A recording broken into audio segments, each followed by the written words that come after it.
नमो नमः। मैं डॉक्टर सत्येंद्र कुमार गौतम, सहायक आचार्य धर्मशास्त्र विभाग, महर्षि वाल्मीकि संस्कृत विश्वविद्यालय, कैथल, हरियाणा। सन 2022 से यह विभाग प्रचलित है, तब से मैं यहाँ सहायक आचार्य के रूप में अध्यापन कार्य करा रहा हूँ। धर्मशास्त्र भारतीय ज्ञान परंपरा का अत्यंत महत्वपूर्ण अंग है। मानव जीवन के आचार, व्यवहार, कर्तव्य व सामाजिक व्यवस्था को नियंत्रित करने वाले सिद्धांतों का संपादन करता है।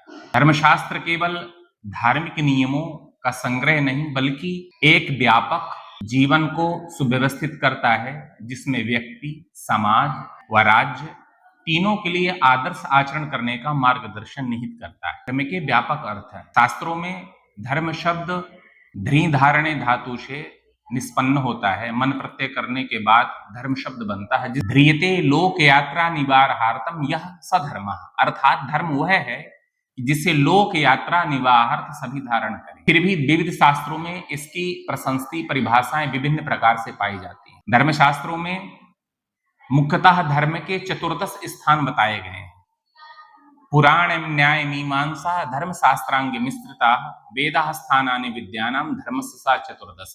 धर्म शब्द की व्याख्या के उपरांत, व्युत्पत्ति के उपरांत, हम ऋग्वेद में, यजुर्वेद में, सामवेद में, अथर्ववेद में और वेदांगों में धर्म शब्द के विविध रूप पाए गए, धर्म के विविध अर्थ भी पाए गए।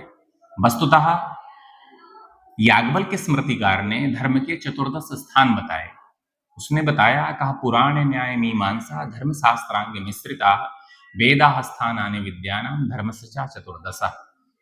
14 स्थान बताते हुए धर्मशास्त्रकार ने बताया कि धर्म के मूलतः 14 स्थान बताए गए। चारों वेद, वेदांग, शिक्षा, कल्प, निरुक्त, व्याकरण, छंद इत्यादि, पुराण, मीमांसा एवं इत्यादि जो अन्य धार्मिक ग्रंथ हैं, यह सब धर्मशास्त्रों के मूल के स्तंभ के रूप में उपस्थापित हुई है समाज में। इनके द्वारा कही गई बातें, इनके द्वारा जो विशिष्ट सिद्धांत, वह धर्म के स्वरूप को और अत्यधिक विस्तृत स्वरूप बताते हैं और समाज में उपस्थापित करते हैं। शास्त्र किसे कहते हैं? किसी भी नियम को, व्यवस्था को, आदेश को जब समाज के लिए उपस्थापित किया जाता है, वही शास्त्र होता है। अर्थात धर्मशास्त्र वह शास्त्र है जिससे मानव जीवन के कर्तव्य, मूल्यों का, आचरणों का, समाज दर्शन का निर्धारण होता है। यही धर्मशास्त्र कहलाता है। धर्मशास्त्र मुख्यतः 3 पदों में विभक्त माना जाता है। इसके 3 अंग माने जाते हैं, जिसमें से प्रथम है आचार, दूसरा पद है जिसको हम व्यवहार कहते हैं, तीसरा जो पद माना जाता है वो प्रायश्चित्त माना जाता है। इसको कहते हैं प्रायश्चित्त, जिसमें से आचार, व्यवहार और प्रायश्चित्त। आचार के अंतर्गत जो है नित्य कर्म, नैमित्तिक कर्म, संस्कार और जीवन के लिए उपयोगी वर्ण व्यवस्था, आश्रम, आश्रमों में ब्रह्मचर्याश्रम, गृहस्थाश्रम, वानप्रस्थाश्रम और संन्यास आश्रम की परिगणना की गई। उसके बाद व्यक्ति जीवन में कैसे सामाजिक उसका उन्नयन हो, कैसे वह समाज दर्शन के सामने अपने आप को श्रेष्ठ उपस्थापित करे, उसके लिए शास्त्रों में शुद्धि, नियम, आचार, उसके शौचा अशौच का वर्णन किया गया। ये तो आचार रहा। व्यवहार के अंतर्गत जब हम आते हैं तो उसमें जीवन को सुव्यवस्थित ढंग से, समाज को सही ढंग से चलाने के लिए न्याय की आवश्यकता पड़ती है। क्योंकि यदि समाज में सही न्याय प्रणाली नहीं होगी, सही व्यवहार नहीं होगा, तो मात्स्य न्याय समाज में प्रभावित हो जाता है। इसके लिए धर्मशास्त्रों ने व्यवहार की परिगणना की। व्यवहार के अंतर्गत न्याय प्रणाली को समुचित ढंग से चलाने के लिए धर्मशास्त्रकारों ने 18 प्रकार के विवादों का भी वर्णन किया है। 18 प्रकार के विवादों के बाद दंड व्यवस्था कैसे हो, अर्थात राजा समाज के लिए किस प्रकार से दंड का नियमन करे, एवं राजधर्म का विशद विवेचन व्यवहार व्यवस्था के अंतर्गत प्राप्त होता है। तीसरी जो टॉपिक आती है वो है प्रायश्चित्त। हम जीवन में सुबह से लेकर के शाम तक ना चाहते हुए भी कई प्रकार के पापों को हम कर जाते हैं, जिसके लिए धर्मशास्त्रों में प्रायश्चित्त का विधान किया गया। जिस प्रायश्चित्त के अंतर्गत पापों का वर्गीकरण बताया गया, पातक, उपपातक, महापातक इत्यादि भेद किए गए। किस किस प्रकार से पातक होते हैं, किन किन पापों को करने से क्या क्या प्रायश्चित होता है, उसका समाज के लिए, मानव जीवन के लिए, व्यक्ति के लिए बहुत सुंदर व्याख्या धर्मशास्त्रों में उपस्थापित की गई है। उन कार्यों को, उन व्रतों को, उन अनुष्ठानों को करने के बाद वह व्यक्ति पुनः पवित्र हो जाता है, ऐसा धर्मशास्त्रों के अंदर परिगण्य है। आचार, व्यवहार और प्रायश्चित को समझने के बाद जब हम व्यवहार के बारे में चर्चा करते हैं, चूंकि भारतीय ज्ञान परंपरा में एवं वर्तमान समाज में जो हमारी न्याय व्यवस्था है, उस पर बहुतायत प्रश्न उठाए जाते हैं। तो हमारी प्राचीन न्याय व्यवस्था कैसी रही होगी, उसको धर्मशास्त्र में बहुत सुंदर ढंग से प्रस्तुत किया गया। उन्होंने व्यवहार के बारे में बताते हुए कहा है कि व्यवहार के 18 चरण होते हैं, जिसको हम वर्तमान में 18 प्रकार के विवाद भी कह सकते हैं। अर्थात वो चरण वो ये बताते हैं कि इन्हीं 18 प्रकार के मुख्यतः चरणों से ही विवाद की स्थिति बनती है। समाज में वो जो 18 प्रकार के विवाद हैं, उनको धर्मशास्त्र किस रूप में ले जाता है, उसको आज हम समझते हैं। उसने बताया कि सबसे पहले जो 18 विवाद पदों में 18 पहला जो बताया जाता है 18 चरणों में, ऋणादान, ऋणादान को बताया। दूसरा बताया, दूसरे विवाद चरण में जब हम आते हैं तो वो कहता है निक्षेप। तीसरे में अस्वामी विक्रय। चतुर्थ में संभूय समुत्थानम, संभूय समुत्थानम। पांचवें में दत्तस्य अनापकर्म। छठे में वेतनस्य अदानम। एवं इसी क्रम में इस व्यवहार चरणों में सातवां जो बताया गया संवित व्यतिक्रम को उन्होंने दर्शाया। आठवां जो विवाद पद था स्वामीपाल विवाद, स्वामीपाल विवाद। नौवां जो विवाद चरण बताया क्रय विक्रय अनुशय। 10वां जो विवाद चरण बताया सीमा विवाद के बारे में बताया। सीमा विवाद के बाद शास्त्रों में हिंसा मूलक व्यवहार चरण है, उनके बारे में बताया कि वाक् पारुष्य, जिसमें से वाक् पारुष्य, पारुष्य। दूसरा बताया दंड पारुष्य। तीसरा बताया इसमें स्तेय। चौथा बताया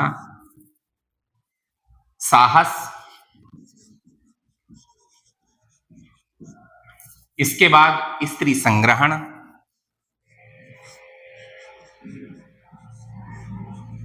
संग्रहण। उसके बाद स्त्री और पुरुष का धर्म, एक महिला का और एक पुरुष का क्या धर्म होता है, उसके बारे में ही शास्त्रों में बताया गया है कि किस प्रकार से एक महिला के कर्तव्य होते हैं समाज के सामने और किस प्रकार से पुरुष के कर्तव्य होते हैं। इसका भी वर्णन व्यवहार के अंतर्गत आता है। विभाग में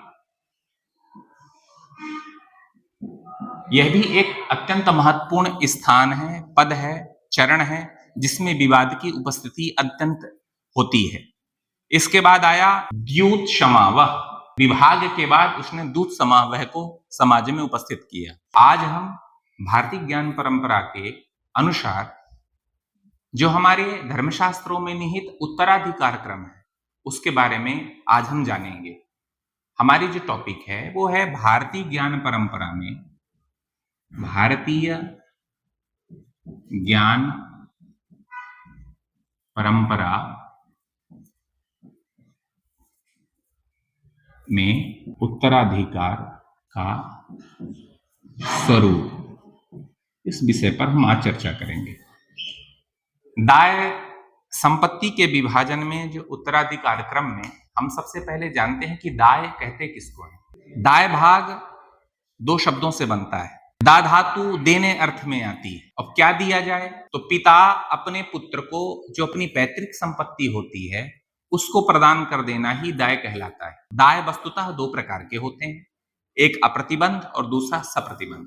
अप्रतिबंध वो दाय है कि जिसमें पितामह पिता की संपत्ति को पुत्र जन्म से ही उसमें अधिकारत्व प्राप्त कर लेता है, ये अप्रतिबंध दाय होता है। सप्रतिबंध दाय वो है जहां पिता के भाइयों का, संबंधियों का जो धन है उसका स्वामित्व प्राप्त कर लेना ही, उसको प्राप्त कर लेना ही सब प्रतिबंध दाय कहलाता है। दाय विभाग इस पद को समझने के बाद हम ये समझते हैं कि वस्तुतः संपत्ति का अधिकारी कौन होता है, क्योंकि उत्तराधिकार एक अत्यंत जटिल प्रक्रिया है। इसका हमारे प्राचीन भारतीय न्याय व्यवस्था में बहुत ही सुंदर ढंग से व्यवस्थित किया गया। मान लीजिए यदि किसी का एक पुत्र है, दो पुत्र हैं, तीन पुत्र हैं, तो संपत्ति का विभाजन तो सामान्य रूप से हो ही जाता है। लेकिन आज वर्तमान युग में ये देखा जाए कि वस्तुतः पुत्र है कौन। मनुस्मृतिकार ने सीधा बताया कि पुन्नाम्नो नरकादस्मात् त्रायते पितरम श्रुतः। उसके बारे में भी हमारे शास्त्रकारों ने बहुत सुंदर ढंग से उसको व्यवस्थापित किया है। पुत्र शब्द क्या है, पुत्र का अर्थ क्या है, इसके बारे में बताते हैं कि पुन्नाम्नो नरकादस्मात् त्रायते इति पुत्रः, अर्थात पुत्र वो है जो हमको नरक इत्यादि से मुक्ति दिलाता है, वह पुत्र कहा गया। पितरों को मुक्ति दिलाता हो। अब पितरों को मुक्ति कैसे दिलाएगा, तो हमारे यहाँ कहा गया है कि पिंडोदक क्रिया इत्यादि के द्वारा, श्राद्ध तर्पण इत्यादि के द्वारा पुत्र जो है वो पितरों को मुक्ति दिलाता है। पुत्र शब्द के अर्थ के बाद हम यह पाते हैं कि धर्मशास्त्रों में जो 12 प्रकार के या 13 प्रकार के 15 प्रकार के पुत्रों को परिगणना की गई, उसके बारे में जानते हैं।